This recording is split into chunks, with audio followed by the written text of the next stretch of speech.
I really fancy something to drink today, but I don't know, I just can't make my mind up what I want to have. Well, my boy, how's about a nice cup of tea, No, I fancy something alcoholic. Yar! What about some rum, ye scurvy dog? Aren't you supposed to be dead? The blood of the innocent! Okay, this is getting out of hand now. Cider? Yes!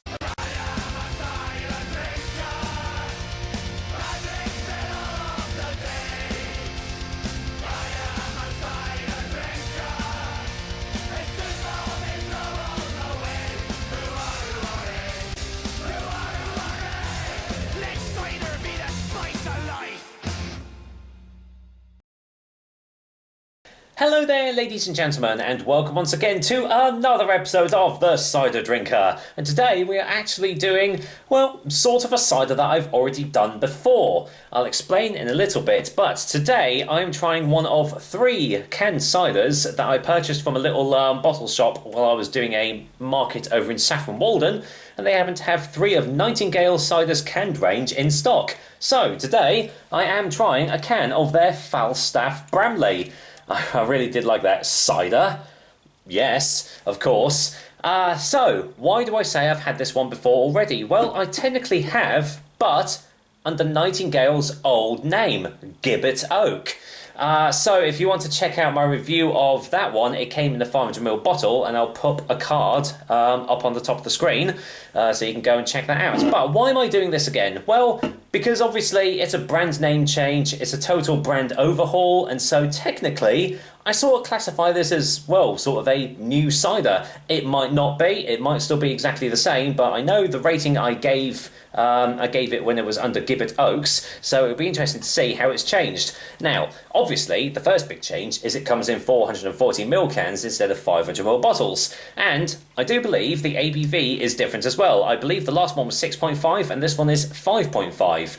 I could be wrong there. I'll have to look back and have a look at that. I do like the simplistic labelling. I do like the whole cider yes sort of thing. It's like, yeah, that's just really, really cool. So Falstaff Bramley is our classic wild fermented Kentish cider, a refreshing and crisp aromatic cider that perfectly balances the fruit-forward Falstaff with the zingy acidity of Bramley apples. The result is a flavoursome, thirst-quenching cider that will delight all drinkers. Semi-dry, sparkling cider. And it's great to see that it does actually contain ingredients on the back. So this contains apple juice, water, sugar and sulfites. Suitable for vegans and celiacs, serve chilled and consume fresh. So there we go. These guys are based in Tenterden in Kent. One of the ciders is actually just named Tenterden, so, you know, there's that. So yeah, obviously purists will probably think, oh god, it's got sugar added into it, it's not a proper cider, but bollocks to them. They're missing out on some good stuff, I reckon. So that's another discussion entirely. Let's get this can cracked open and just see what I make of, well, this iteration of their Falstaff Bramley. Let's get it poured in. So yeah, I must admit, I do prefer the name Nightingale Cider to Gibbet Oak. I don't know. Whenever I said gibbet, it sort of sounds like giblets, which reminds me of the stuff that you put into turkeys on Thanksgiving, or Christmas, if so will. So yeah, glad they sort of changed the name, but there we go. That's probably obviously where they were based. Yeah, Gibbet Oak Farm. So you know that's what it is. So colour-wise, yeah, fairly hefty carbonation there, as you can see. But the colour is very, very light. Very, very light golden colour there. There's almost a bit of transparency in that, like in terms of colour. I mean, right at the bottom there, it looks a little bit like water. There is a slight haziness to it. It's not completely filtered from where I'm looking. So yeah, I can definitely see little bits floating around in there. Very, very tiny. See what it smells like. Oh, wow. Okay. I was not expecting that level of funkiness. But it's not sulfites. Yeah, it's not an egginess. It's not sulfites. It is funky. Yeah, like a Yeah, like a wet hay, wet straw, something like that. There's a slight sharpness there as well, just on the back end. Yeah, smells like a citric sharpness. This smells like it's going to be a lot drier than it says it's going to be. But well, let's waste no more time. Let's find out, shall we? Cheers, everyone. Well, here we go. First of 3 canned Nightingale ciders. Cheers.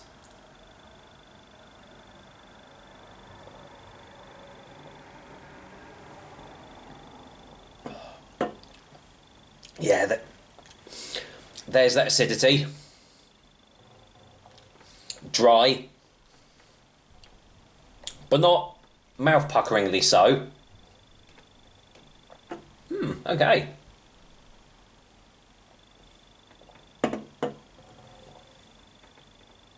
It's got a nice body behind it. Feels like it's almost got like a chewy consistency to it. Really nice and full. There is that light zinginess to it, but not much in the way of an aftertaste. Yeah, doesn't linger around at all. No lingering finish either. It's not bad.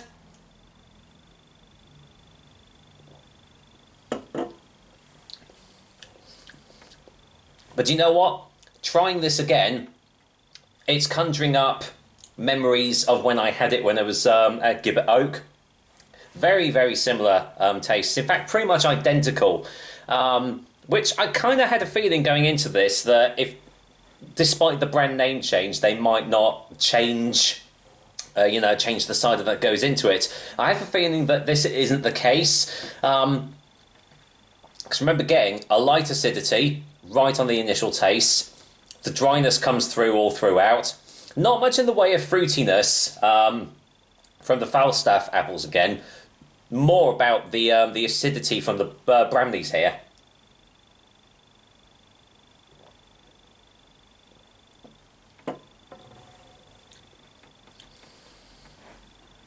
Not much in the way of sweetness. There's a slight bit just on the back end, just as it finishes, but not overly so. It's mainly all about the acidity in this cider. No tannin presence at all in this, it's at all. Yeah, just all about the acidity. If you like your dry acidic ciders, this would be a nice easy goer, I reckon. Because as I say, 5.5%, it's not too strong either, and the dryness is there, but it's not overpowering or anything like that. Because you can get some extremely dry ciders and they just overdo it with their, with the dryness. But yeah, this is quite nicely balanced. Just a bit of a shame that it doesn't really linger around to, have a little party and stuff, but what's there is pretty good. Let's get a final taste for a final verdict.